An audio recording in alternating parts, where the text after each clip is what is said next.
Welcome back to the show. Hey, what's going on, ladies and gentlemen? Welcome back to another episode of The State of Loud. The State of Loud, the State of Loud, the State of Loud, the State of Loud, State of Loud, State of Loud, the State of Loud.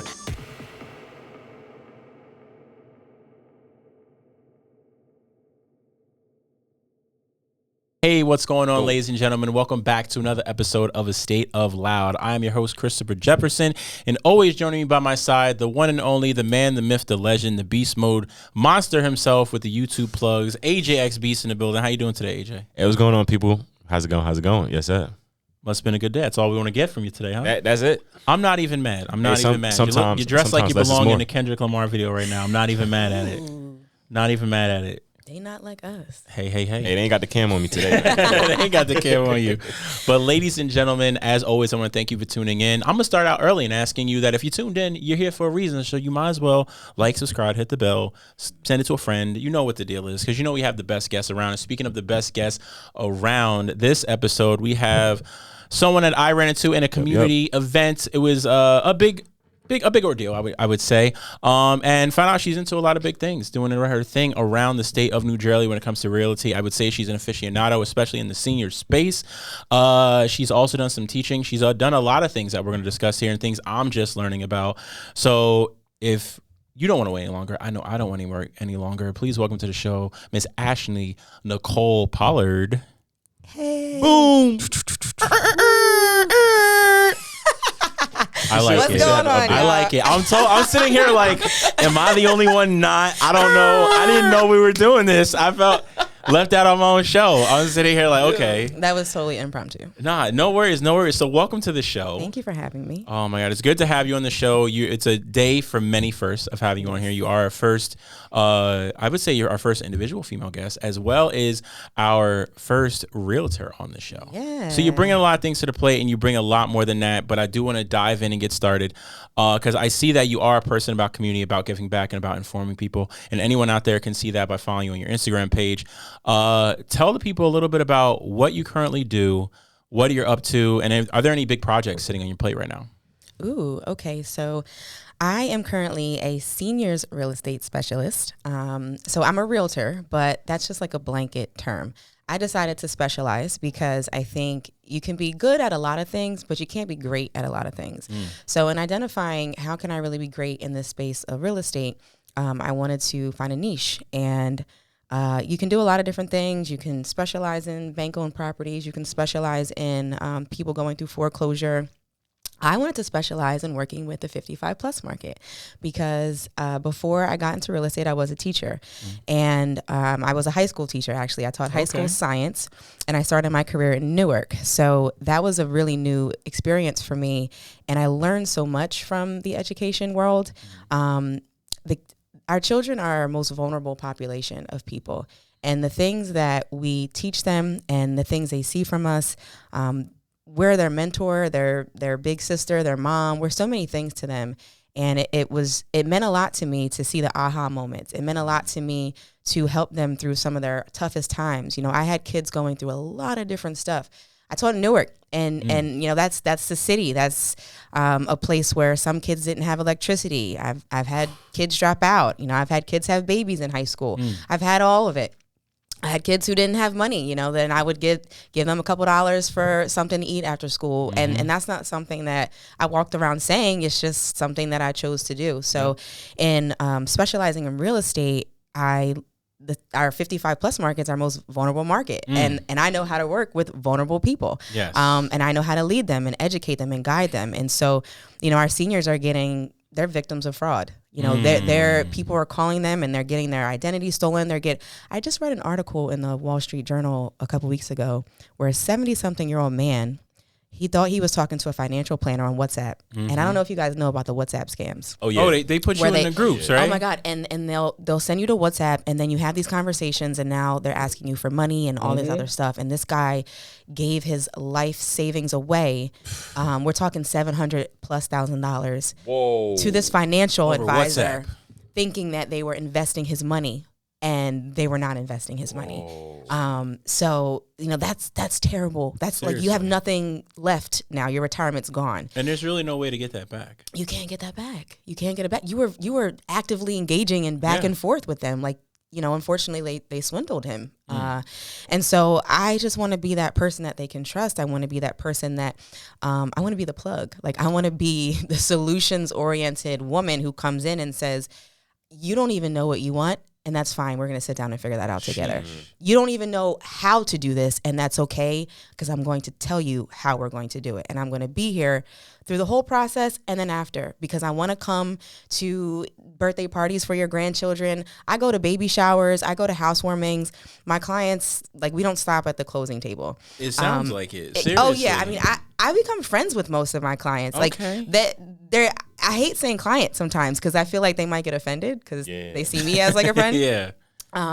But yeah, we become friends, and I've been to weddings. I've been to so many different things, and celebrated with people in so many ways. So it's been such a rewarding career.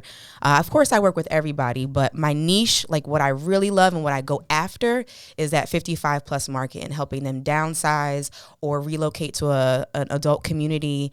Some move out of state, they move in with their children or do whatever they have to do, and some don't need to move. We also have solutions for people who want to stay in their home. Okay. You can take out mortgage products now that allow you to actually receive income as opposed to paying the bank. They send you a check.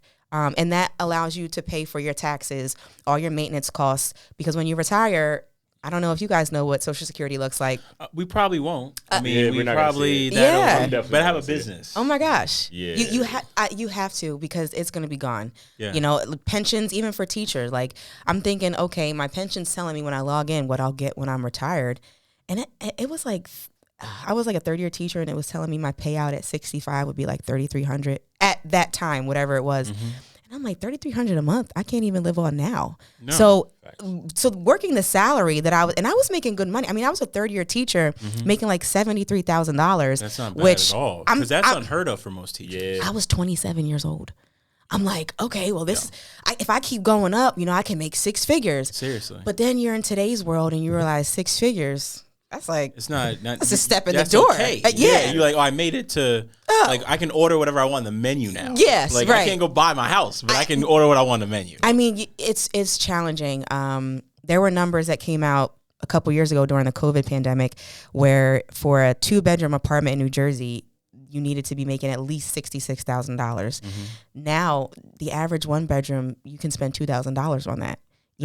To me, that's so now because that's something, being in the housing market myself and seeing the way inflation has affected the housing market, the way that the banks have affected it, the way that everything that contributes to housing prices staying where they are, even as inflation continues to rise and as the rates continue to go up. We're kind of like in a what's the word that they use? We're in some type of debacle where the things we could put in place to alleviate these negative changes are no longer working. Yeah. And it kind of boggles me to the point where, like you said, someone that could retire and maybe at some point take that 33 and live okay. Because we always say, well, by the time you retire, your house should be paid off, your car is paid off. Right. You're really just paying for food and taxes, right? But unfortunately, we don't live in that world anymore. And young people are dying, so we might not even live to retire. Yo. Can we just sit on that statement for a second? Young people are dying. That's, to me, like, working in the community, and I work in a community with a lot of youth. And I guess because it's become a norm, you really don't sit to think about that and what that means. Like, I'll get a text message 7:30, 8:30, 10 o'clock at night. Oh, yo, so-and-so was shot. Or, hey, get a call in the morning, 7 a.m. Hey, just let you know, so-and-so didn't make it last night.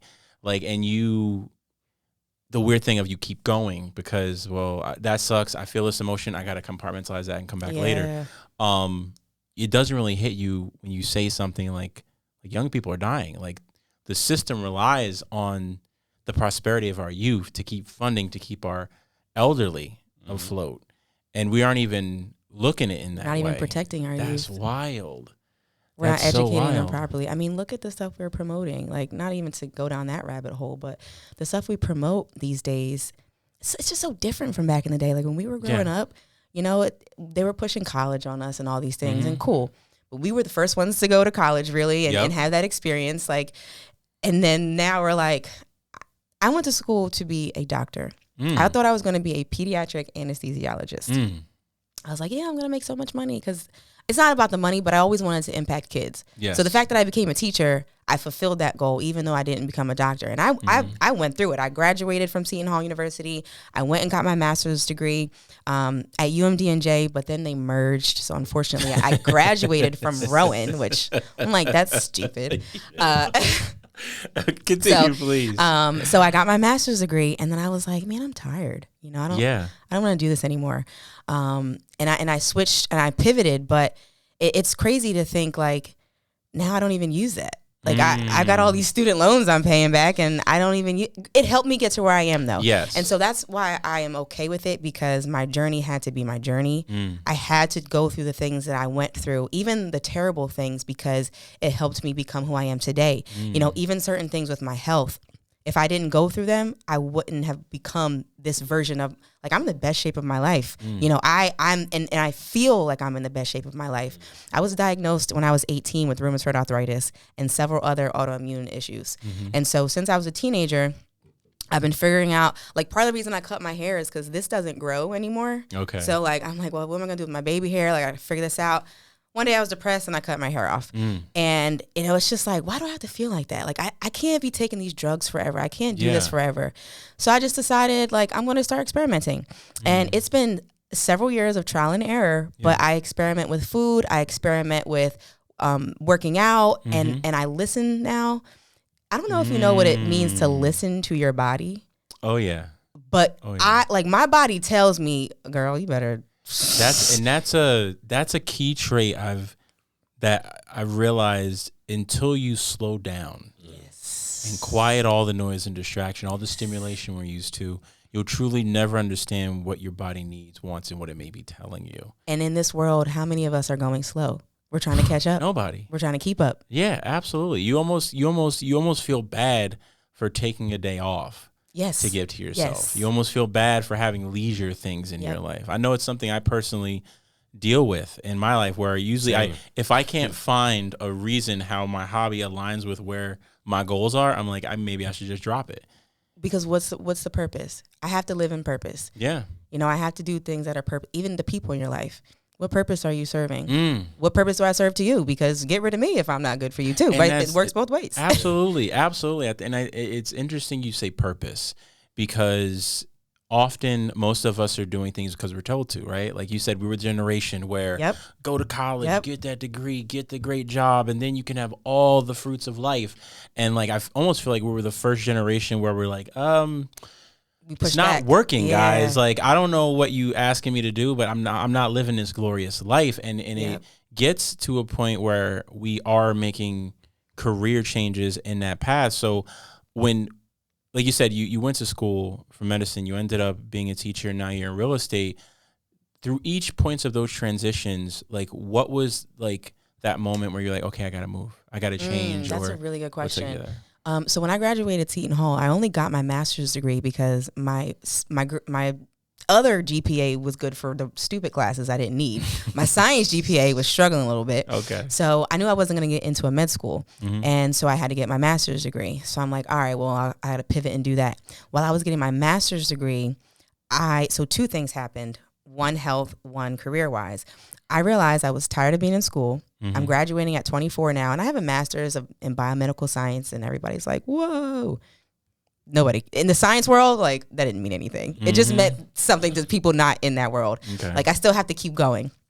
And I took a human anatomy class because I was on a med school campus. So I had the opportunity to actually dissect human bodies. And when I saw the insides of human bodies, that's when the health thing started for me. Because I was like, Oh my, I've seen knee replacements, what they look like metal knees. I've seen sepsis, blood poisoning in people with that, like it turns your blood a different color. I've seen what a uterus looks like. So when I'm going through things every month, I'm like, you can hear it. You're so small. Why are you doing this to me? You know, I've seen what actual fat looks like. I would leave the lab like, please give me some vegetables and a salad. I don't want to eat anything else. So like just seeing this type of stuff, it forces you to change. You can't unknow. You can't unsee it. So I had to make a choice. Like, am I going to keep living this way? And then once I started experimenting with the food, I realized it's not the drugs the drugs are the reaction to the symptom. It's the food. I got to get the cause. I got to figure out what is causing this, because I don't want to just deal with the symptom. Yes. You know? And the doctors, they're just like, all right, take these pills. I was taking multiple pills a day. I was actually shooting myself up. I had to, this might be TMI, but I had to go on birth control for a pill, because if I got pregnant, it would have killed the baby. And I'm 17 when I got diagnosed. So I'm hearing all this and I'm like, y'all put me on birth control? Okay, like whatever. And so it just at a certain point, as a 20-something-year-old, I don't want to do this. Like I'm so young to be doing all this forever. Like I have syringes and I'm shooting medicine that's gonna kill my baby if I get pregnant into my leg. And then you think to yourself, how is that good and for on top you? of that, you're a black woman too.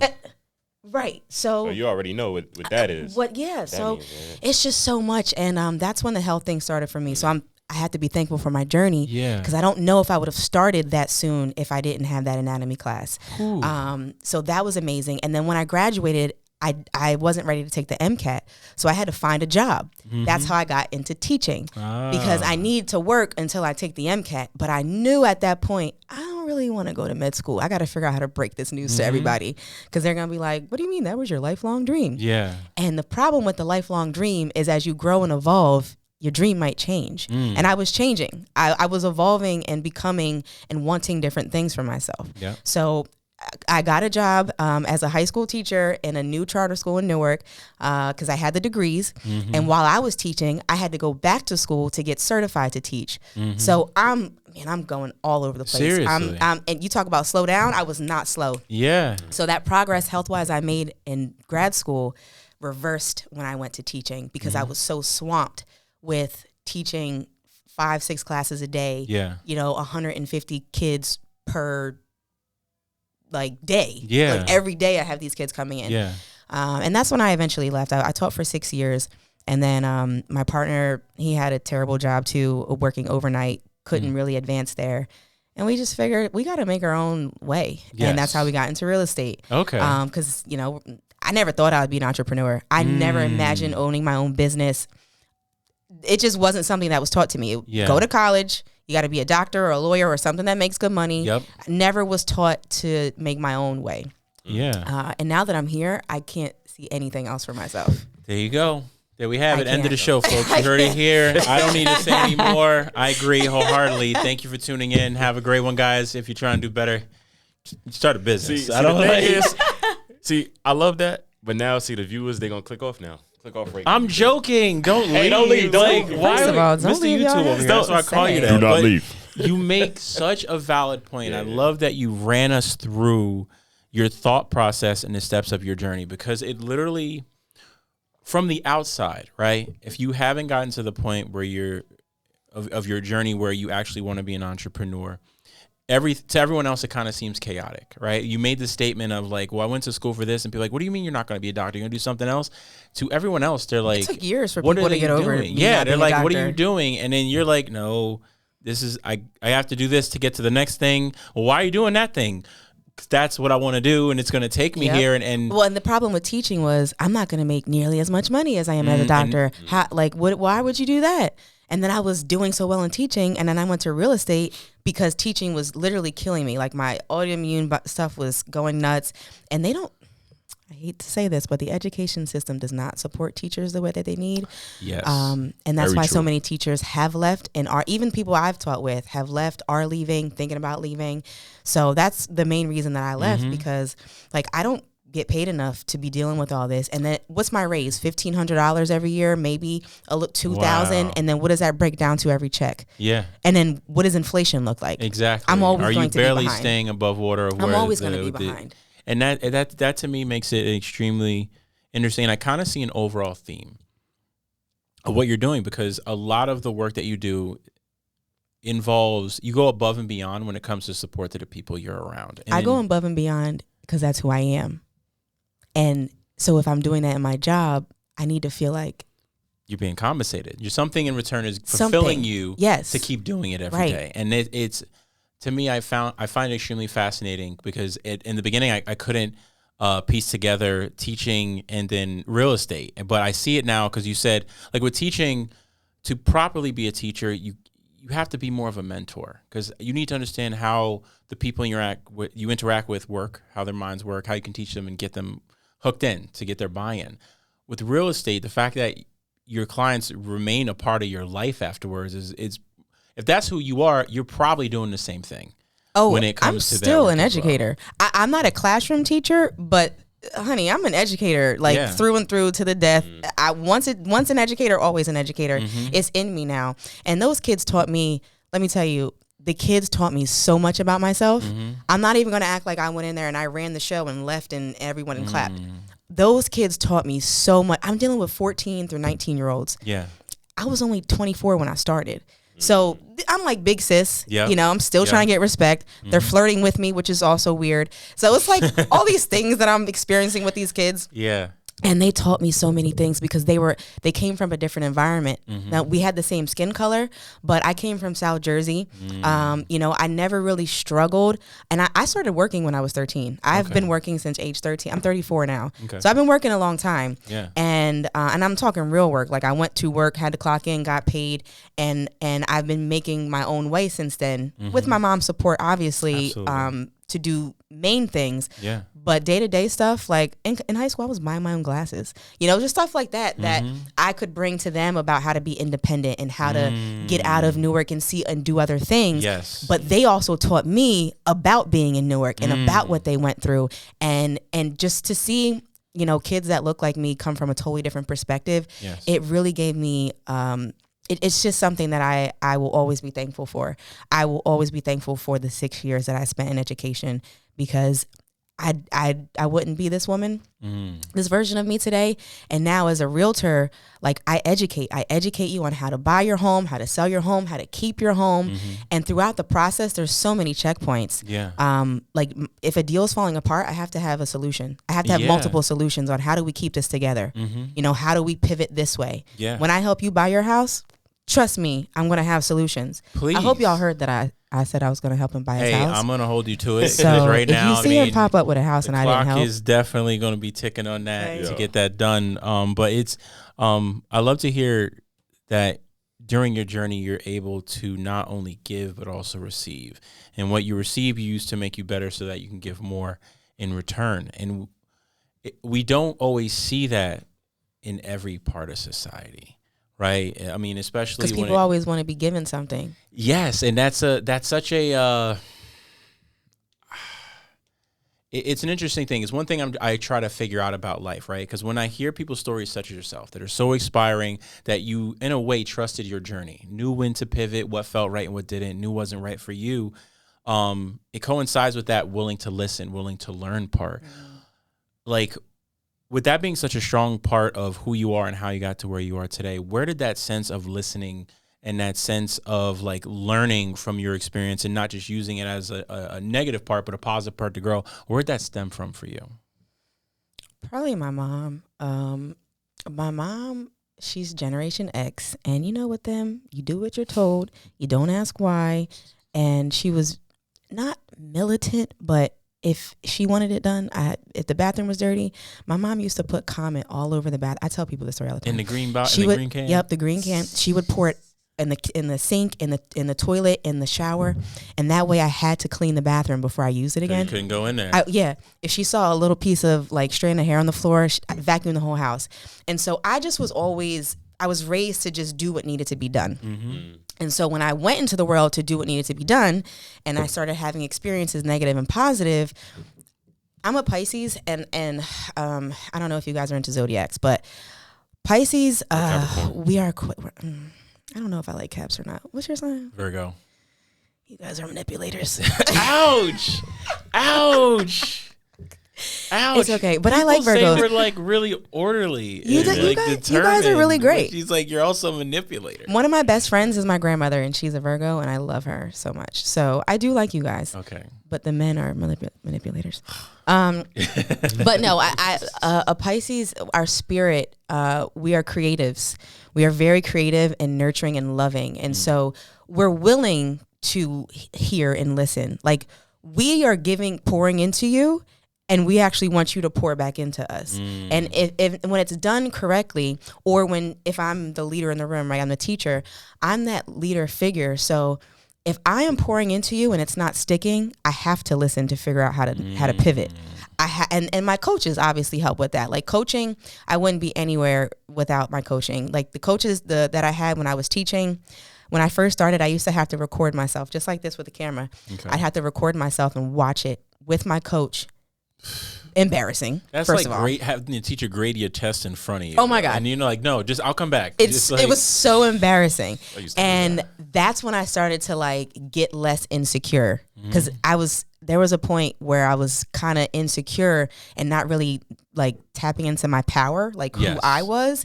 And once I kind of got out of that, when I was forced to, teaching forced me to get out of my comfort zone. It forced me to be in front of a room full of 24 to 30 children at one time, who are all over the place when it comes to grades, personalities, and I'm managing this. I have to figure out how to get a hold of this. I have to figure out how to get a hold of myself.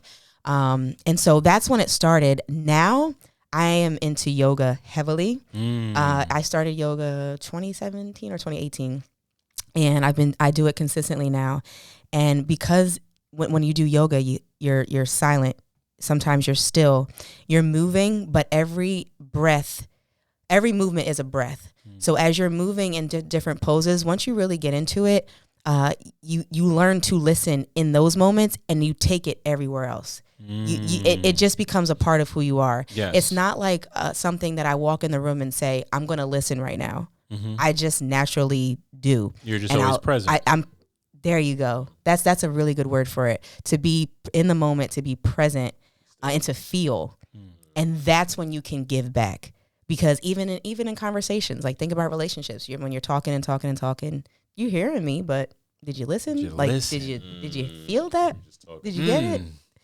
So yeah, bro, don't even get me started. Don't even. Come on now. No, leave me alone, bro. Leave me alone. Nah, it's. I told you we were gonna talk about. It's you're showing the connectivity, how everything that we do, how you do anything is how you do everything. Yes. The way in which you think, you feel within your yoga practices, you carry with you on your journey, no matter where you are. The being the teacher in that room will also make you a teacher in another room. Yes. And the things you learn from your childhood carry over to the characteristics you have when you're older. And I think we sometimes can devalue the amount of input we're receiving, and to kind of guide us, to the point where a lot of us think that we're just doing these things out of unknown purpose. I want to say, like, this is who I am. This is who I am. In reality, it's like I am the cumulative sum of every interaction and input into my life. 1000%. And the beauty of it is, once you understand that, well, I guess this is the manipulative part of the Virgo thing, right? You can then decide what inputs. Whatever. I don't agree. It is what it is. Okay, so let me make it less manipulative sounding. Once you understand who you are, yes, you can understand other people, even if they don't understand themselves. Absolutely. I like that you put it that way, because most of us don't realize that when you're on whether it's your healing journey, your spiritual journey, whatever you want to label it as, when the additional pain that you start to feel is because the perception of how you think things were completely changes, and your perception of people changes. So that loving person that you may appreciate so much, you're like, whoa, that was really harmful, and that was toxic, and that was harmful, and that affected me in this way. Oh God, I don't like you anymore. You were really harmful. And it's like you start to realize, oh, they're just doing what they learned. It really is not coming. It's not about me. They're reacting upon who they are themselves. It has nothing to do with me. And that's how you can prevent yourself from getting so frustrated all the time. Oh my goodness. Like, people sometimes are so mad, or they have attitudes. Now, I do have resting bitch face because I'm not just going to be smiling for no reason. Like, who the fuck wants to do that? You know, but I do smile. But people will genuinely be upset, and it's like, oh, I'm upset because of this. Okay, well, let's talk about if this is worth being upset about, because who's affected by you being upset right now? Are they affected by you?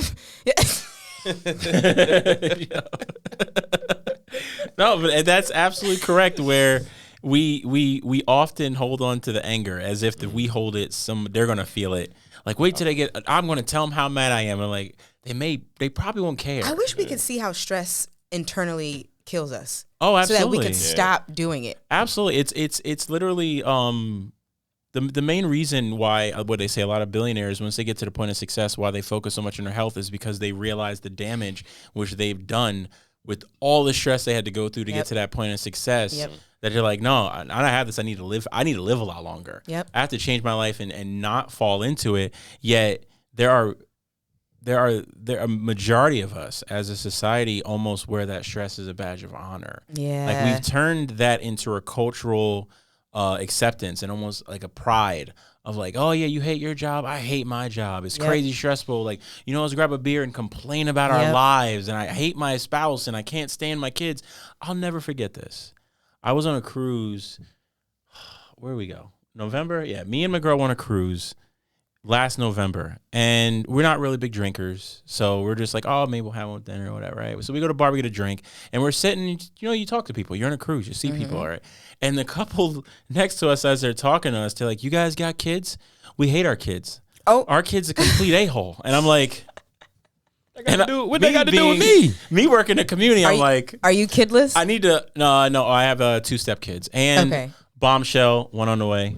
Oh, we have not announced it on the show yet. Oh my God! So yes, thank you very much. Well, it's only right that your first female realtor. Literally, a lot of firsts on this show. I think the title's gonna just be the first. What? Ooh, I like that. What? Oh, get out of here! Get away! I'm not talking. Oh, I don't know what's happening. They don't see me. Good. I'm glad they don't see you. You're just trying to give away millions of things. We want first, but not all first, AJ. Oh my God. But no, it's yeah. So we have we're expecting for November 7th, 11/7. Congratulations. There's gonna be a boy, so it's gonna be a little wild. What, election day? Ain't that election day? Ooh. Jefferson. It's a little bit long. Wow, really, just putting the piece together, right? Is his name gonna be Thomas? No. Okay. No. If we do have an oh wow, giving it all away. Hey, we're battling the name that's in the lead that I like is Wait, are you allowed to tell us? Yeah, I mean, she don't really pay attention. She doesn't want to watch the show, probably. My dad does, so he'll know all this stuff. No, the name sticking out with me is Cassian because it stands for the Uniter of the Seven Kingdoms. And I kind of look at it as a lot of the work in which I'm trying to do. I'd never want my kid, or my son, I should say, to necessarily follow my footsteps unless it aligns with his path. Yes. So, like, if I build something, you don't have to just use this to go further into what you want to do, even if it's not this. Doesn't have to be what I did. So yeah, just do something. Right. So that's all I mean for this. But long story short, wrap around back to the cruise. They couldn't stand their kid, and when I asked them why, I was like, they were like, well, he gets good grades. I'm like, good. He's respectable. I'm like, again, no complaints. Keeps his room clean. Great. And the dad's just like, oh yeah, I don't want him to get a little more edgy, like curse me out or something, like bring a girl home and have her sleep, go get laid or something. And I'm just like, yo. Oh my gosh. I'm like, your son sounds like a great kid. Yeah, you want to corrupt him? You can't stand him. And in my mind, I'm like, yo, this is what Matilda felt like. Yes. Like, she was in this house, like, why am I here? Like, I'm going to the library to get adoption papers. Like, literally. And I hope they're doing better. But literally, I sat there and I'm just like, no, don't hate your kid. Love your life. Like, I can't sit here. How can you hate you? Thank that you. is you. Do you hate you then? Thank you. Yeah, let's break it down. Can we get there? Because I don't think most parents don't realize your child is the cumulative sum of you and your spouse. Yep. So you don't like you. That is the mirror. That's literally the mirror, yeah. I'm just saying. The DNA strand. Let's go. Mic drop. I'm just saying though. And there's phenomena that shows it, right? Because in psychology, there's a phenomena that if you have children that live separately from at least one of the parents, at least one of the children will take on major traits and live life events exactly like the parent that is no longer there. So that's why when you see a lot of single mothers, that is very deep. A lot of single mothers where they say, I had a son and they ended up just like their father. Even though they weren't around, right? And they can say they did as much as they possibly could to try to change him around, but he still took on some of it. It's because it boils down to the DNA in which you share. Yeah, that's who you are.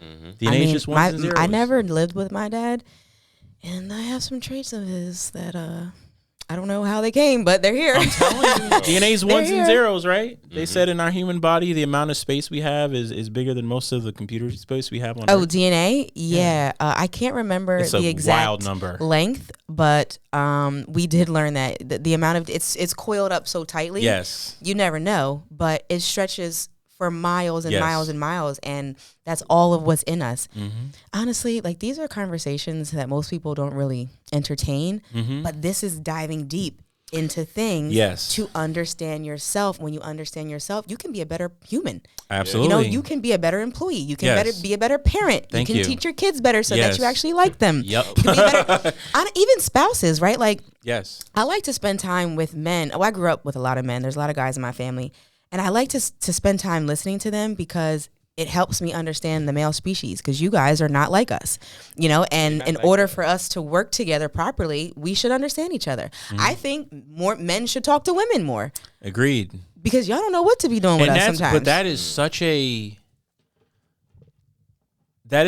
difficult thing to ask most men, considering the construct in which we've gonna put that back. Not a construct. Considering the box we've put women in through our society. For men to say I'm openly going to listen to a woman, you almost have to get to the point where you're saying a lot of what society has told me how I should view women is wrong. Right. And I mean, look at the music that we grew up listening to. They weren't respecting women. It's even worse now. No, oh my gosh. Don't start it, bro. Don't start it. Yo, is it worse? Because when I'm listening to the stuff we were listening to, I'm like, did you hear? And again, hey, Sexy I Red. love all. Come on now. Why you want to do that? Because you know that's where I was going. Much respect to all hip hop artists. I'm just gonna say, Sexy Red has put out a Industry song plants. about going out in public with no panties on and dropping it low. And I'm not saying you shouldn't do that. You got to live your life. This is a non-judgmental show. I wouldn't want my kid doing that. But you gotta live your life. I'm not going to judge you. It's part of your journey. oh my God. But to me, when you're pushing that and promoting that right into our culture, what worries me about that is when a woman tries not to be viewed in that space. What room does that leave? Because and again, I had this conversation literally the other day in the car where room for me, because I am not in that space. And that's my point is like, because now this is something I literally had a full conversation on this, where because I asked myself why has society continuously sexualized women to the extent in which we do, in any aspects, and I said, okay, let's look at the facts, right? By nature, men, most men, or your choice, right, are attracted to women biologically, but that's a natural thing for reproduction, right? So nature's like, I need you guys humans to keep going here.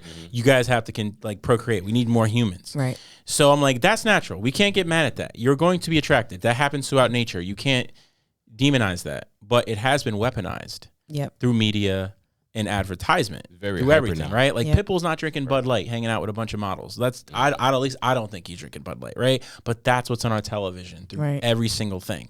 So if you're young and you're not really aware of what they're trying to sell you or how they're selling it to you, you're still looking at this as, well, this is my norm. So this is what I should be striving for. This is what I should be striving for. These are the views I should have. Yeah. So it's an argument of, like they say, if a woman dresses a certain way, like, it's her fault if I can't control my urges towards her, and she needs to change. I mean, and I'm just like, even this shirt, right? Like, I got a little, cleavage going on. I should be able to feel sexy and want to be sexy, just like a man when he goes out wants to look good. Right? If you get a brand new haircut, it's a different day. Yeah, and that goes to say, like, it's very hyper now, and I think it was like over time it's evolved and gotten worse. Because of everything that's pushed out. Like, pH is free. You not wrong. pH is free. Because women were respected a little more back in the day. Well, not a lot more back in the day, by men. men would court women. You know, men would do things. Now it's like you're sending a DM, and that's how you want to introduce yourself to me. And not even that, but it's like, because most of the things that happen now starts in the home. So most parents aren't even showing their kids. Forget telling the kids, right? A lot of parents aren't showing their kids like, okay, this is how it should be, right? This is the nuclear family, as you know how it was with my grandmother. The nuclear family, right? So we don't even have like the family value system. The nucleus is falling apart in so many households. Yep. And it's to me, it's as I've gotten older and as I've been the father of my 2 stepkids, bonus children, not step, the bonus kids. And now my son's on the way.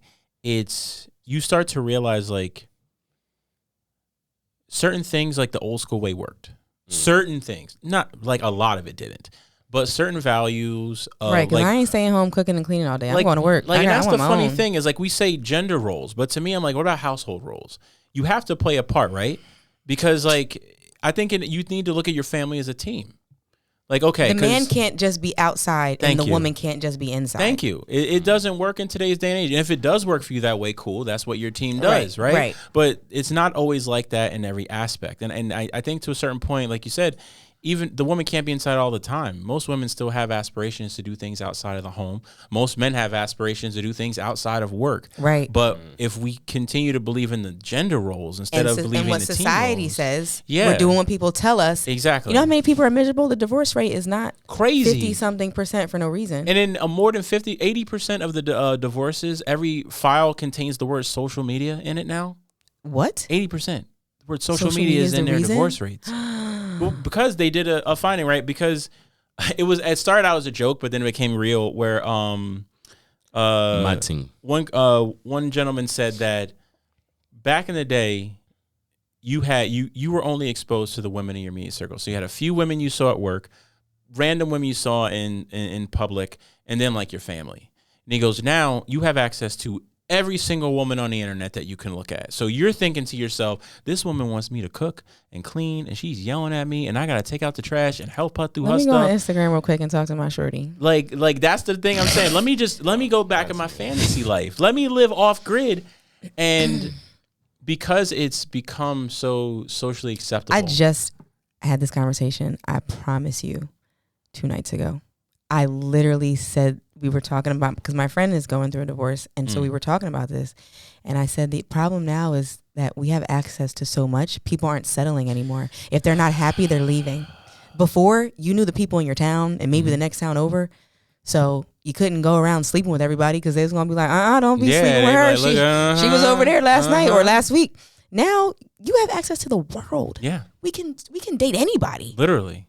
Literally anywhere. And that's, Dubai. To me, I don't necessarily think it's a bad thing because it does allow people to date more. But I think we have to keep in mind that the work you would have put in dating in the small town, you have to put in if you're dating throughout the world. You have to. Because we lose that and we don't develop. It's almost like we're trying to get into the league, but we're not trying to practice. Like we're like it's like I want a wife, I want kids, I want the house and all this. But you don't want to nurture her. But I really don't want to learn who you are. Exactly. I'm not trying to build a rapport and a relationship. I'm not even really trying to take care of you like that. No, like now I think I need you to do this stuff. I'm gonna do this stuff, and we're gonna just coexist. And to the nuclear family factor, like the structures still exist, right? But the actual interactions that made them strong, to me, I think that's why the divorce rate's high because. If you look at so many couples, like, and you ask them, like, do you have a TV in your bedroom? They're like, yeah, we got TV. We watch TV every night. When was the last time we had a conversation? Why aren't you talking at night? Are you on par with what's going on in each other's lives? Exactly. Like, what do you do after dinner? Oh, we sit down and watch TV. Go for a walk. Do you even eat dinner together? Do you even eat dinner together? Do they go to their room with their TV? Or do you have a phone out at the dinner table? Oh my God, it is nuts when I see couples out to eat restaurants, or wherever, and they're just. I'm like, okay, you can be in your phone, and I'm a realtor, so let me not be a hypocrite and act like I'm not going to be in my phone sometimes. But the art of just talking, it seems like has been lost. People can hide in their phones. Yeah. Because you're going to talk all that shit in the text. Oh, it's but easy. Then I see you, and you fumbling over your words. You can't even make eye contact with me. Boy, look at me. What the hell's wrong with you? And that, to me, it's almost as if, it's not as if, the human experience is becoming less valued because you can do so much more without the pressure of real life. Yeah. Like I can, it's a. I I grew mean, up we playing have video games. AI, metaverse, Like, look at all the stuff we're You got making. the Oculus at the crib, don't you? The Oculus? No, I don't have the Oculus. Do you have now you Alexa? have- Do you have oh, I thought you had Alexa? This whole studio is powered by Google. I have Alexas in my house. Like You called her Alexis? Alexa. I have Alexas. There's 2 of them. Okay. There's 3 of them in my house, but I Oh, just 3? the bedroom, kitchen. I'm a Google Lord have guy, mercy. and my smartwatch doesn't even get notifications. It tells you my heart Is that a rate, my Google workout. Watch? No, it's not. I purposely got a smartwatch that only tracks my fitness workouts, my sleep, and everything else. It Oh, never okay. tells me a text or call. So people go, "You didn't get my call? I text you." I'm like, it doesn't tell me that. I just want to know my life. I'm detached right now. Yes, always, and it's because like Yeah. what I've learned through my life is the human brain is the strongest muscle that we have. It can create things that and make you feel things that aren't even there. Like literally, people go, "That dream felt so real," and I'm like, "It's in your brain did that. That means your brain has the capacity to make you feel things that aren't even present." Think about how intense life is if you're actually fully present in the moment. Having a conversation, engaging with someone, being there and enjoying the moment, being vulnerable. You want to hear a fun fact and being about open. dreams? Please. I learned this when I was in grad school. So dreams are cool. When you go to sleep, your brain has to wash itself. So all day long, you got all these signals and all these things going through your brain. Your brain literally washes itself at night. It just reprograms itself. And that's why when we wake up, a lot of times we feel totally different than the day before. And while your brain is washing itself, if certain things line up, that's when you dream. The dream is it's like a hallucination happening. Wow. So it's almost like you're solving problems as you sleep. And so when you feel like I can't wake up out of my dream, it's because your brain is not done washing itself. You can't wake up until your brain is like, all right, I'll let you go. And there's a lot of sciencey words for it, but that's like the layman's terms for it. It's actually pretty cool. I'm going to need a moment on that one line. I'm going to need a whole moment on that. Like, you heard it. You heard exactly what I heard. Like, yo, I don't like, something's going to have to happen to go down further down that. Your brain won't let you wake it up until like, error. No, like my and this brain goes back stopped. to everything Bro, being connected. Everything is connected. your brain won't let you wake up until it's done. Until Like, it's no, I done. can't let you wake up yet. I was gonna add. Unless you have an alarm clock to ruin it. Yeah, it's that natural Wow. rhythm. Right. Exactly. Your natural rhythm is going to be natural. But if you didn't have alarm clocks, who's waking up at 6 a.m. to go to work just naturally? No, we force You ourselves. wake up with the sun. And if that's- you and that's have a why- sick- When we wake up, we're delirious. We hate going to work because our brain didn't finish cleansing. And everything is connected. And that's why people need coffee to start their day and whatever else And to all start that their does day. is And make guess you not what? feel tired. It doesn't really give you energy. Exactly. And guess what? It Even treats deeper. the symptom. It's all control. Well, you're told to Mind drink the control. coffee. It's all. It's and that's Mind that's the Sound, most. frequency, that's bell the ringing, interesting. school, bell ringing, jail. Yep. Dong. Oh, church bell. It's all frequency. Everything. AJ, I'm gonna put. I need to get a camera on you on these shows from now on.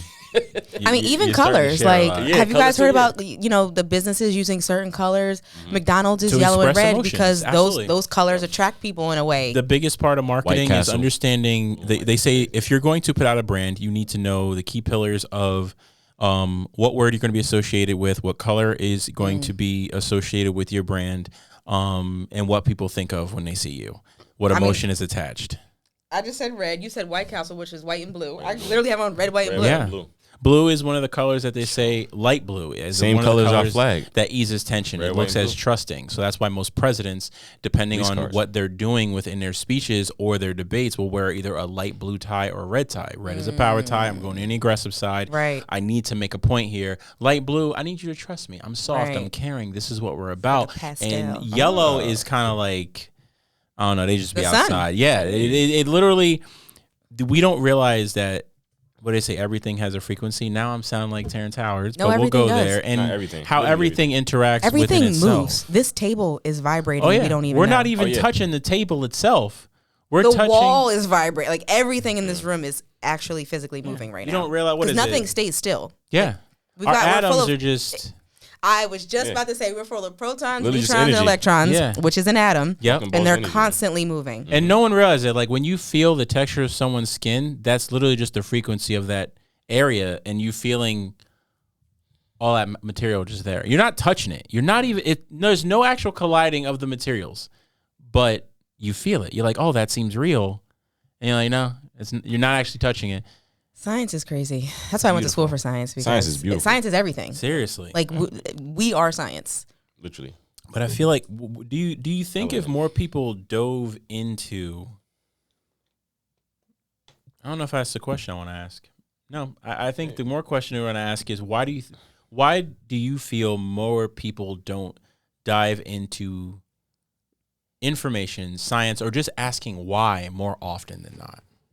Because we don't have time to care.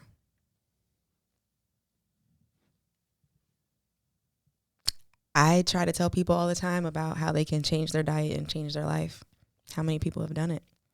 I try to get my friends to come to yoga. How many have come? I know I've experienced it, and you can only know what you have actually experienced. I can tell you, oh, on the way here, there was so much traffic. Did you experience the traffic? You have no idea if there was traffic. You just know what I told you. Hey, there's 9 planets in the solar system. Have we seen the planets? I don't know what the hell is upside. I don't even know what's in the sky. I've never been in the atmosphere. Very true. I only know what I experience. Everything else is just what I've been taught and told. When a baby is born, the baby don't know nothing. We teach the baby everything. Yeah. You know, so it makes me think about, I was going to ask you about like science and religion. Like, you know, Perfect. we're Adam and Eve. This is how we started. The science in me is like, y'all not about to tell me all this is going on in the universe and then tell me Adam and Eve just popped up and ate an apple and a snake and a bush, and it was Apples just that are fire, simple. though, It so, was I just mean, that simple. Apples are fire. Let's talk about the serpent being the Kundalini energy. So And that's that the God is already within you. see now, AJ. See, now you're gonna piss people off. See now. You're gonna piss people off. So this Because is we are. So this is where I want to dive into this, because I think we're going down an interesting track of information. I don't even, where do I start? Because you made the statement that we don't have enough time to really care, right? And it boils down into our belief systems. We follow our culture. There's a lot of like think. Even if that like think is only divided into 2 areas, we have a lot of like think. And this is where we all kind of, I don't want to say we all, but most of society gets trapped on the surface of what's going on, right? Like, so if something is happening, we look at the action that happened and we say that action never needs to happen again. But we never dive deep to say, why did that action take place? Because we always want to treat at the all. symptom. We always Never the looking to treat cause. symptom. And it goes back to the whole thing about medicine, because like you experienced that when you did, this doesn't feel good. The medicine they're giving me just is addressing my symptoms. It's not addressing the cause, and this is not working for me. And the minute you went into a place of addressing the causes, you started to feel the change. You started to see the changes. Right. And it gives you an incentive to, even if it is more work, it's more work that's going to pay off in the long run. It and means enjoy the something. time. It's helping. Yeah. And I think it's a wonderful piece that you made, that we don't have time, because I wake up every day at 6 a.m. I get up, I go for my run. Usually I wake up before my alarm, which is wild. Like my mind knows when my clock is going to go off. And I go for my run. I'm like, I'm going to put in at least an hour and a half of self-care every morning. I'm doing my run, my breath work, meditation, cold shower. We're rocking. Before I get up, it's me time. The average person isn't going to do that. And I used to think it was because like laziness, but I'm like, I don't think they grasp the value. And I'm going to retract my statement. It's not that we don't have time. It's that people don't make time, because you do have time, because there's a lot of people who are very successful that do a lot of things in the day, as opposed to someone else who, I don't feel like waking up at 6. I want to wake up at 8. Well, that's 2 hours. You could have done a lot. Those are mine. Could have met. Yeah. You know, like my me time in the morning is literally 6 to 8. Yeah. I don't always get up at 6, but it's my me time. So I'll choose to like sleep in a little bit. Do what you want with it. And, you know, it is very interesting when we look at how people use their time. Yeah. Because when you go home and you sit and watch TV, Yeah. or you scroll on your phone, that's that time. Yeah, and you're giving it away. You're literally giving it away. How do you value your time? That's an interesting part. That I think that is $1 million question.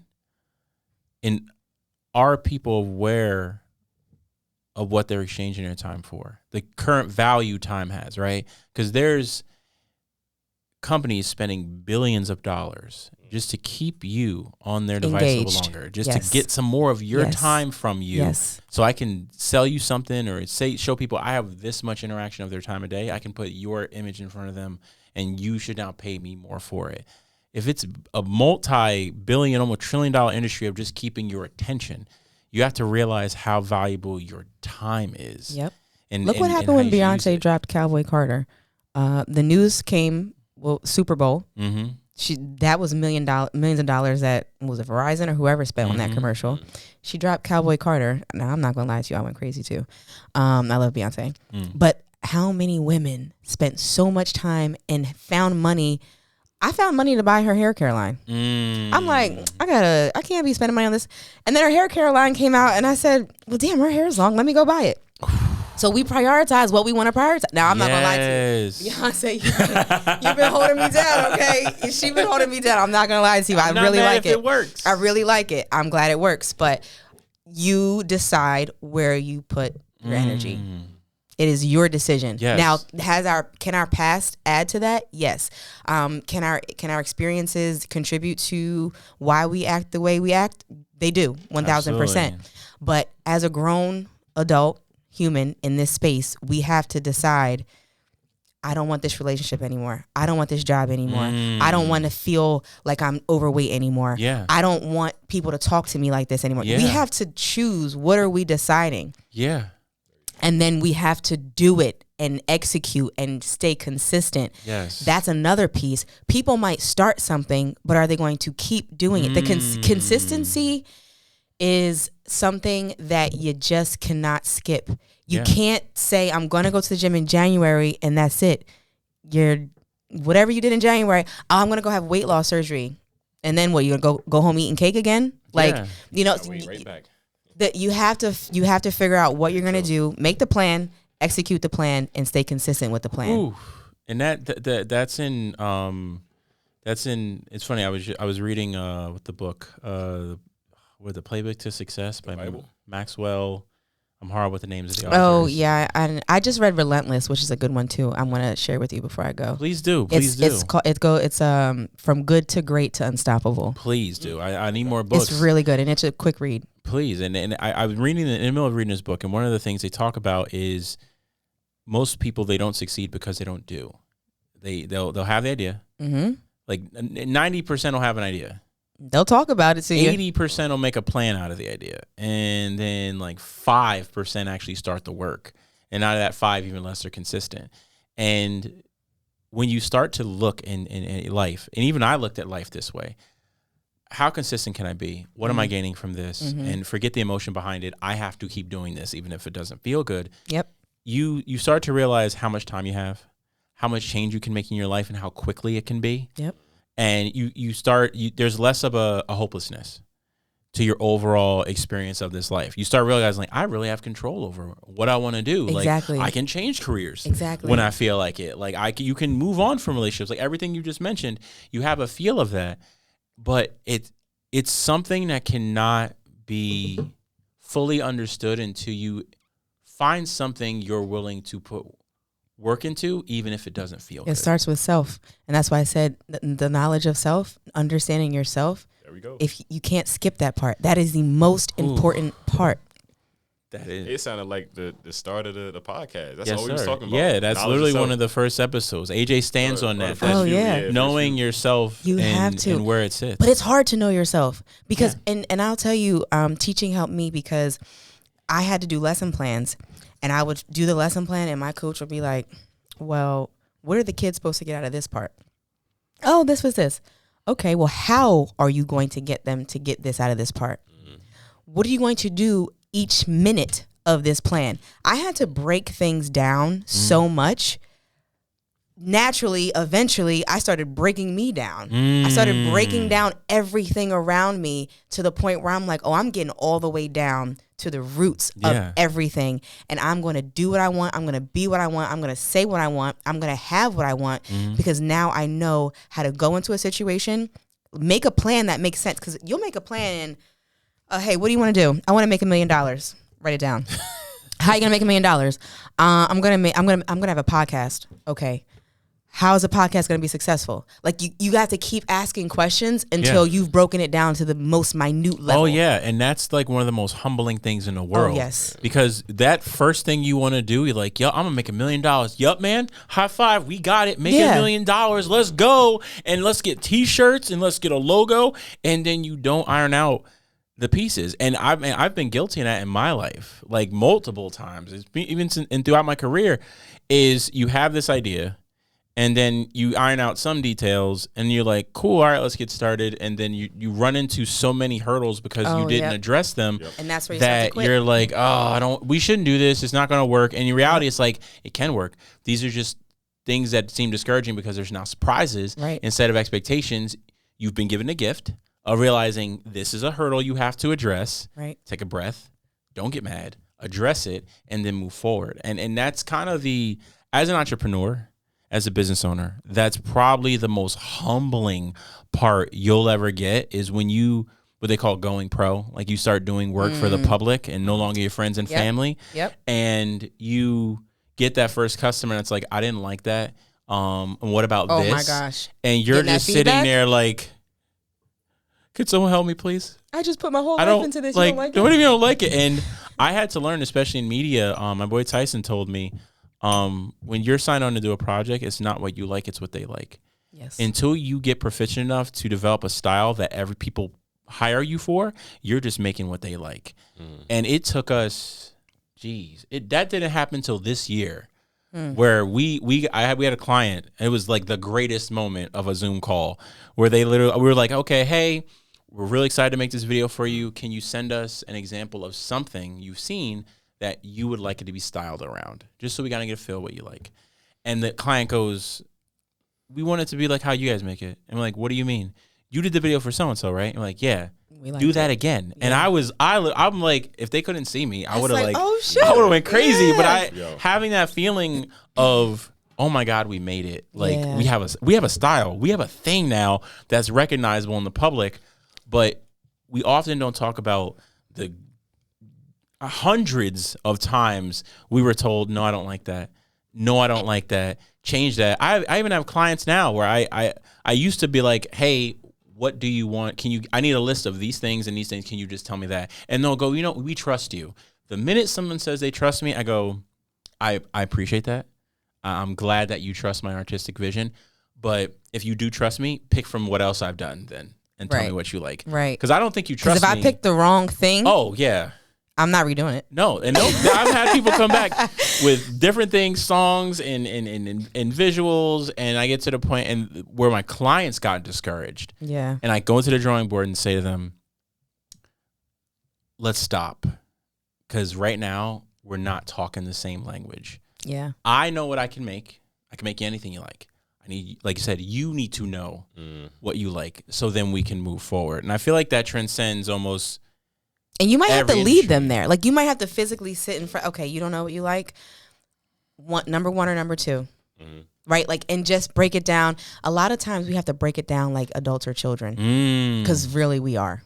Yeah, we don't stop learning. We just get better at hiding it. Because going back to what we said, things from our childhood are still with us today. Sometimes we don't even recognize. I didn't recognize that I had issues because my dad wasn't around until a couple years ago, and I was like, this is probably because I didn't have a dad. Wow. I never thought about this till now, you know? But it was the accumulation of things happening, and I'm like, what's going on here? Why do I keep doing this? You know? And so sometimes you have to break it down for the customer in a way that, you know what, I don't want to, but I'm the leader in this space, and I have to figure out how to lead. You came to me, so now I have to figure out how to get you what you came for. So if you were in a situation, you're hired to move a project, complete a task from point A to point B, and the people in which you're working with seem to not be, you seem to be completely off track. Mm-hmm. You have a vision of where it's going. They have a vision of where it's going. You can't work together. What is a way in which you would approach that situation to kind of bring things back on track to at least reach some type of common goal? You know, I just made a video about this yesterday on my Instagram, and the topic was shopping for a home right now. A lot of the things people are seeing are outdated because it's a cycle, right? New Jersey is one of the oldest states, which means we have some of the oldest properties in this entire country. So we're at a turning point where our moms and our parents and our grandparents, they didn't really update their homes, and then they're selling them. So now we're the ones buying them. Yep. And we're like, this needs a lot of work. Yep. So you're seeing these things in the market and you're upset and you're flustered and you want to start asking for all these money, these credits. You know, you want to negotiate back and forth. And you might think that I'm not on your side if I don't agree with what you want to ask for because I know that it's unreasonable. And so I just made a video about this yesterday and, you know, just talking about this is where we are. If we're not agreeing, first of all, we have to stop, like you said, and I will say, this is what I am seeing. This is what I'm getting. Tell me your experience right now. You got to listen, right? And find in their experience where the breakdown is. That's not easy. But when someone's talking to you, you have to be able to find that's the problem. That's it. You don't even know it's that. Yeah. But they say something and you realize, oh, you were ticked off by that. That really affected you. I have a client right now with a unit on the market, and we're overpriced, I think. And I share data with him this week because my opinion doesn't matter. So I'm going to show you data as to why we should go in this direction. And even after showing the data, my client was hesitant. But one thing they did say was, I think I have some emotions tied to this, which is why I can't really do what you're asking me right now. That was a very honest reflection. But I already knew that. Yeah. I knew it because I heard what you were saying as I was giving you this feedback, and you did not want to hear this. And I'm like, I'm literally showing you the views online. I'm showing you how many searches you popped up in. Yeah. I'm showing you how many days we've been on market, how the other rentals or the other units in your area on your street. I'm showing you all this, and you're not budging. So it's not about the data. It was about you because you put your heart into this and you want what you want.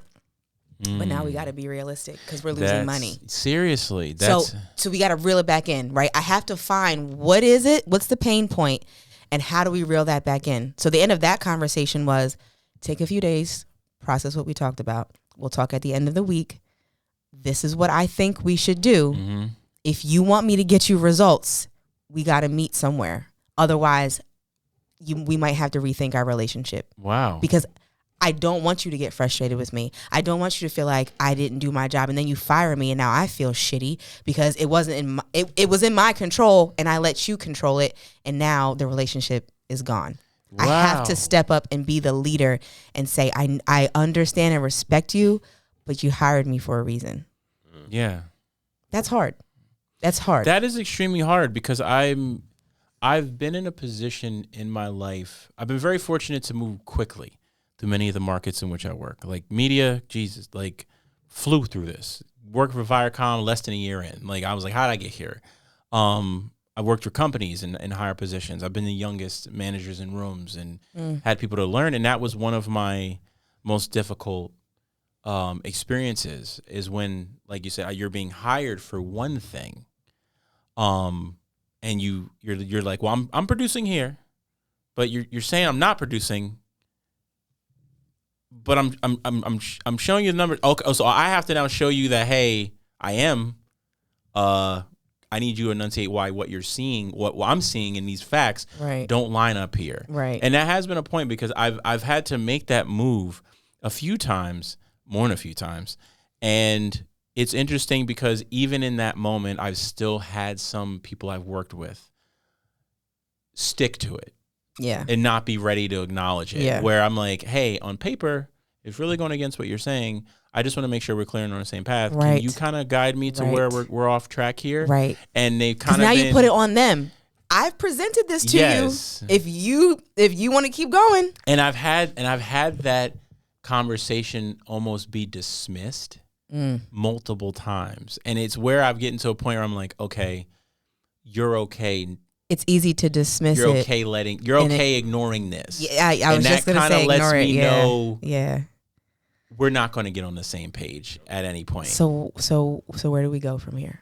And like you said, then you have to rethink if it's the right space for both of you at that point. Right. And I think that's a hard conversation to have because, especially in the world we live in, leaving a job, and letting go of that illusion of security is not easy for everyone. Mm-mm. Like, I mean, have I left jobs? I don't know how. Yeah, I've left jobs. I left crazy. I was a locomotive engineer for NJ Transit for 4 years. Wow. And literally that was the hardest job I had to leave because, one, it was 20 months of the most intense training of my life. And it also was kind of fun. Like, it was fun, but it wasn't fulfilling. Right. And also the adrenaline and the stress was completely frying my brain and my body because you can't skydive every day and then say I'm gonna go relax and go to sleep. You just can't. No, yeah. You're gonna be on cloud nine. You just want more of it. And I remember I left on Cinco de Mayo. Like, it's crazy. Whatever. Did you have tequila after and celebrate? I don't even know what I did. I think I called my sister or texted her. Yeah, I texted my sister when I left. She's my A1. She takes just as much risk as me. Love her to death. Love you, Mel. And literally, I remember leaving. It was such an emotional thing because I'm like sitting there, I'm like, yo, I beat the odds of applicants. Like, I think they only accept 5% of applicants, and then you have to go through the interview process, and out of that, they only take a percentage of those people, and then out of that, once you enter the class, only half actually graduate. So, like, it was like out of 2,000 people, I was one of the 12 or 14 that graduated. Wow, that is amazing. And I'm like, there's only like a couple hundred people in the country that have the qualifications of things I can do. This is insane. Like, I thought I made it. But walking away because it didn't fulfill my purpose, I was just like, is this stupid? Is this stupid? Like, really good money, crazy, amazing benefits. Like, literally the only industry where if the American Social Security system goes under, locomotive engineers still have Social Security because it's not controlled by the U.S. government. Like, so I'm like, yo, all right, God, I'm trusting you in this journey. I asked you to guide me. But you felt and you it tell me somewhere. to leave. Oh, yeah. I went into monk mode when I broke my collarbone. God was waking me up. He was like, yo, you're doing something wrong. Got to wake you up. Boop. Wait, Off can we your bike. pause on God woke you up? Because the universe will tell you when you need to pivot. Yes. Some shit will happen. Oh, and that's where my cousin Kai, she introduced this idea to me that, no, her husband Dell, on the first time they were on the podcast, Dell said to me that there is a belief that before we were born into this life, in this journey, that there's different things that you put into place to happen to you to kind of nudge you back into the right direction. And the longer you stay out of alignment, they get worse. Oh, alignment. I'm so glad you said that. So when he told me that, I'm like, bro, I thought my life was great. I was in the bed. I was training for a triathlon 6 weeks out. I was like 230 pounds. I could run 10 miles. I could I could squat like 500 pounds. Like, I was in the craziest shape. I could beat you up, throw you, and then run long enough that you couldn't catch me. Like, it was I was such a great place, mentally, physically, at least I thought. And I go for a bike ride on the anniversary of me graduating from NJ Trans Locomotive Engineer Academy. The anniversary of me becoming a full-fledged engineer, I'm like, hun, we're going to go out and celebrate. I'm going to go do a quick 16-mile bike ride. I'm going to ride to Bayonne and come back. Don't worry about it. She's like, all right, be careful. It rained earlier. And then, You ironically... you didn't even really listen to that part. Why would I listen to that? Why would Headphones you in, listen? bike on. I'm fatigued from all my workouts, but I'm like, I can keep going. I'm feeling great. This is great. That's that Virgo shit. Wow. AJ, Damn. Well, you want to stay here? Nah. Nah. I like AJ. I'm joking. But it literally, long story short, I see train tracks. I go to bunny hop them. Don't do it well enough. Bike goes that way. I go that way. Break my collarbone. on the tracks. Had to be a So you thing. wanted It to was get a run fix. over as well. Ironically. You wanted to get run over by the train. You The just job in which I celebrated had, being able to drive. This is how God That's has a crazy. sense of humor. That's crazy. And the first What? thing that The they train teach track. us, one of the first things they teach us is the rails are the most slipperiest during the rain. just when it starts to rain, I learned and that right the hard after way it too. finishes. And when was I biking? Right after it finished Right after raining. it finished. So I didn't all this knowledge of danger. I'm just like, no, I'm unstoppable. Oh, that I'm in light the rain best- is that slick? Yes. Oh my God, that's the because worst. The rails, the oils, and everything. Yeah. And afterwards, I maybe was because I was 6 weeks out from the competition. This was like the third year I've been trying to do it because COVID happened, other things. I didn't get to compete, and I was emotional for like 30 seconds, and I was like, oh, okay, yeah, I've been something wrong. I've been in my life. I've been doing wrong. I don't know what it is, but I got to figure it out. And this Yeah. is the beginning of that. And I'm in the emergency room. My hands are all bleeding. I'm in a sling, and like the doctors are running around, and my girlfriend's like, hey, can you clean them up? And she's like, they're like, we're busy. She's like, well, I'll just clean them in. And I'm making jokes. I'm in pain, but I'm making jokes with the people. I'm all high spirited, and I'm going to pay. The ironic thing is, if you're ever in an emergency room, like when they're done treating you, the guy comes with the cart for you to pay. It's like Wow. it's wild. So he comes up to me at the cart to pay. Hey, Chris, we did this thing. How you cash or credit? And I'm like, cash? Like, really? bro, I'm broken. You're like, trying to get me to swipe cash? my card right now? And he's like, could you just sign here? And I'm doing this stuff. Oh my gosh. And I'm like, bro, this is fine. Just I'll pay. Like I have railroad insurance, so I'm only giving you like $10 like to be here. And literally, I'm in grace period. I'm making jokes, and the guy goes, well, you know, they say everything happens for a reason. And I said, I absolutely believe that. And my goal is to find out why this happened. What am I doing wrong, and what I need to fix. After that, everything in my life completely changed, and it's kind of what all of that led me into here. Complete career changes, changing my mindset, my mentality, the way I treated people, the way I behaved, the realness of who I was and what I didn't like, where it came from, and what I wanted to change, to the fact now of being aware enough and in the moment that I can change things on the fly. Nevin Perkins said it best, where he said, Shout out Nevin. enlightenment isn't waking up and knowing it all. It's learning it at a quicker and quicker rate. So if you do something wrong, and when you first start, a month later you go, oh, wait, I shouldn't have done that. That sucks.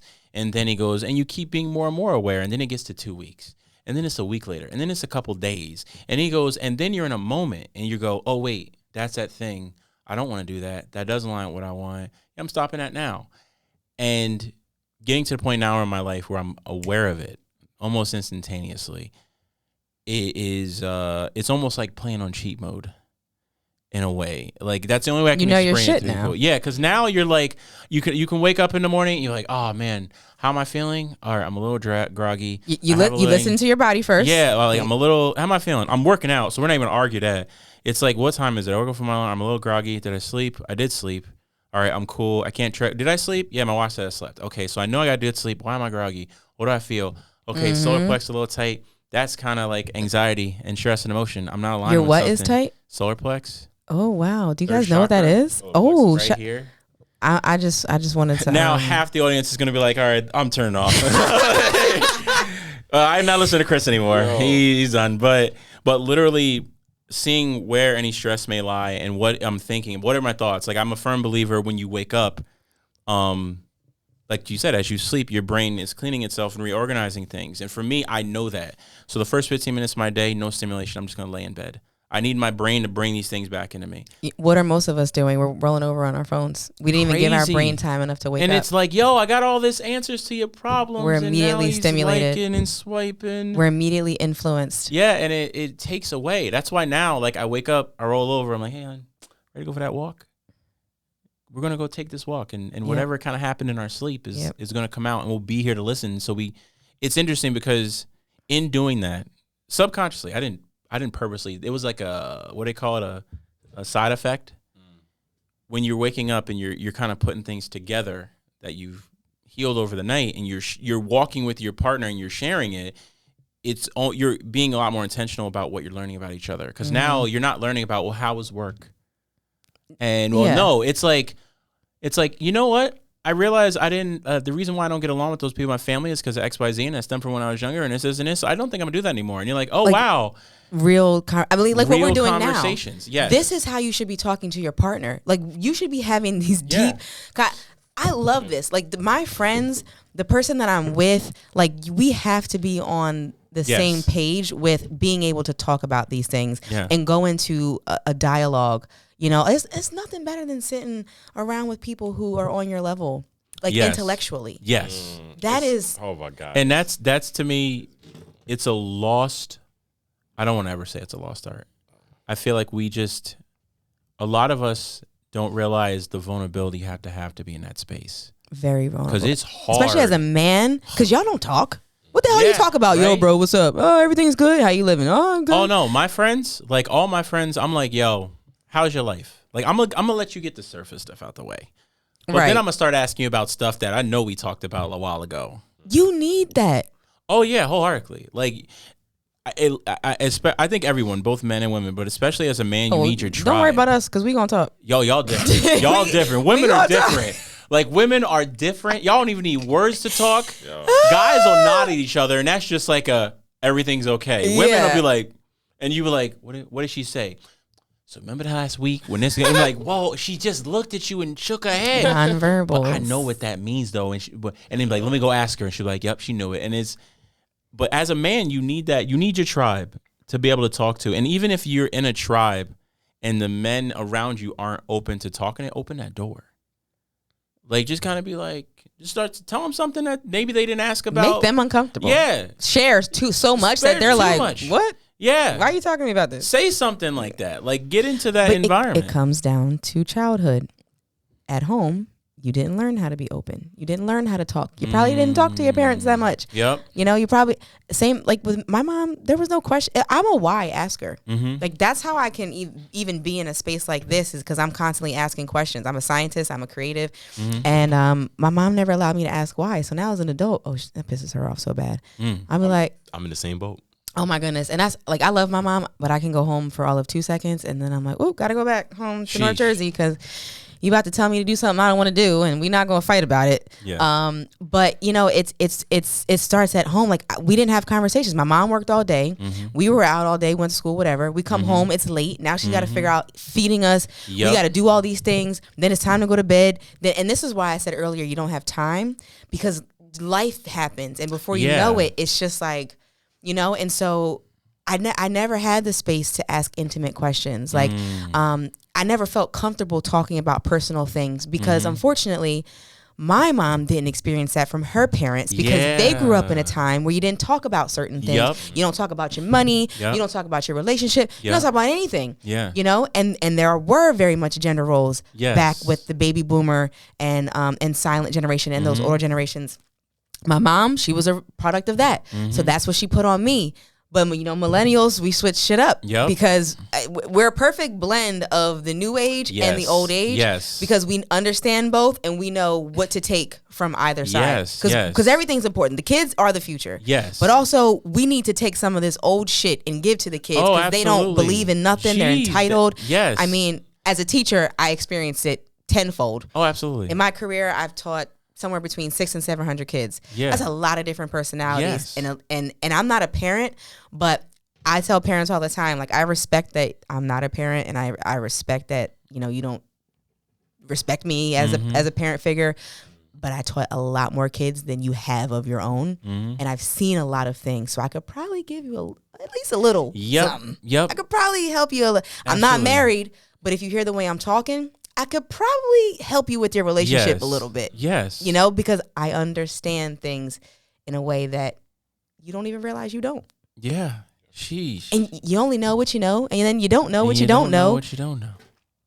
It's everything is connected, but it takes being with the right people in the right spaces, and taking that time for yourself. If you never take that time for yourself, you know, and a lot of people my age had kids early, or had kids young, and so now 30, 40 years old, you're hitting like a quarter life type of crisis and you don't know why. And it's because you never really had time to identify you because you're focused on all the things around you, your children, supporting everybody else, even getting married. Like, granted, I've been in a relationship for 8 years this summer, actually. Congratulations. Yeah, that's a long time. Yes. You know, and some people get married like 2 years in, and then you find out things about your partner that you hated. I'm dating for 8 years, and I'm thankful for that because we got to learn and grow without the pressure of a ring or a marriage certificate. It's so much pressure for people. Yeah. To be it's different when you're a wife, and I'm like, well, actually, I don't want. No, and that's interesting to me because I'm like if you spend a lot of time because I've been in our relationships a long time, long time. Yeah, it's long. Yeah, it's long. It's like 14 years now. It's crazy. But anyway, it's been a long time that we've been together, and it's literally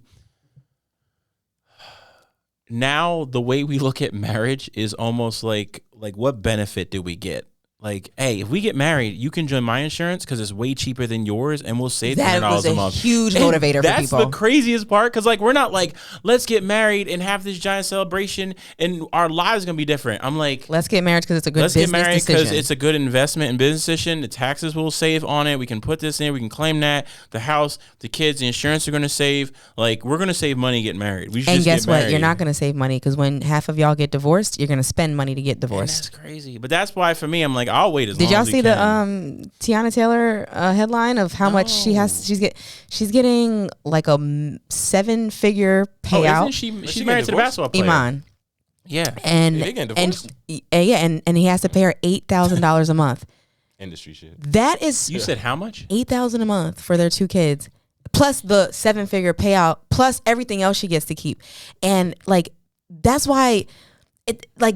Yeah, you're getting married, and even people will look at me at 34 like, well, when you get married, when you having kids, when you mind your fucking business. Like, I'm good. Yeah. Thank you. But that's so true. Is like there's no rush for some of these things. Right. We are pressured into doing them now. And I understand because the bigger picture that if we don't have enough youth, if I don't have babies early enough, I won't be able to have them at some point. And that's not right? true. Like, and it's like, Henderson's amazing. My friend and her wife, they just had their second child, and I think they're both in their 40s. And I'm just like, what are y'all like? 40s is new 30s. We can. What are y'all talking about? Life gets so much better when you're older. Like, I like no.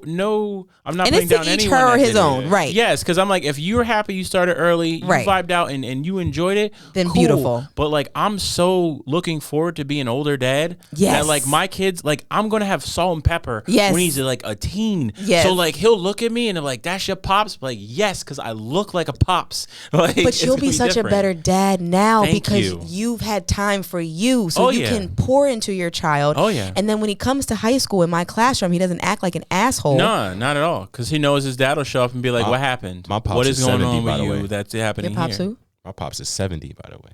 Wow. Is he? 71. That makes so much sense now. Like when I say this makes sense, that's Aubrey Senior. The things that I'm a junior. Shout out to Dad because the things now it makes sense why you are the way you are. Because the stuff you say to me, he's a wise owl. I'm sitting here like you're way too old. Shout out to New Orleans too. You're way too old for AJ. Like I'm like he's one of my mentees, but like I'm 42, he's here. man. 42. You're 42? Yeah, 42. 24. Yeah, thank you. Don't troll. Like, the 24 is showing again. The 24 is showing again. I was going to say, teach me your weight. Jeez. What youth juice are you drinking? Jeez. Beet juice. Salsa water from the corner store with pomegranate in it. No, man. Oh, my God. Yo, this has been one of the wildest shows. And I think we could keep going forever. Yes. Has it been an hour? It's been way more than an hour. Oh, my God. Hour and a half. Hour and a half. Which is, like I said, I don't like to stop. I didn't look at my watch the whole time. That's why I was just going to keep going. I just know because the camera's yelling at me that it wants it to be done. But we're definitely going to have you back because there's so much more we can talk about and express. I do want to start breaking down some of the stuff I do want to dive into the real estate world some more. I do want to dive into life and spirituality heavily. And sharing your journey. Just we're gonna do that. To people out there. So before we go, I do want to give you some time. Take a look in your camera right there. Let the people know what you got going on, where they can check you out, and how they can get in contact with you. Okay, great. So I am on YouTube and Instagram and Facebook if you like social media. My handle is A Pollard Realtor. It's very simple. A for Ashley.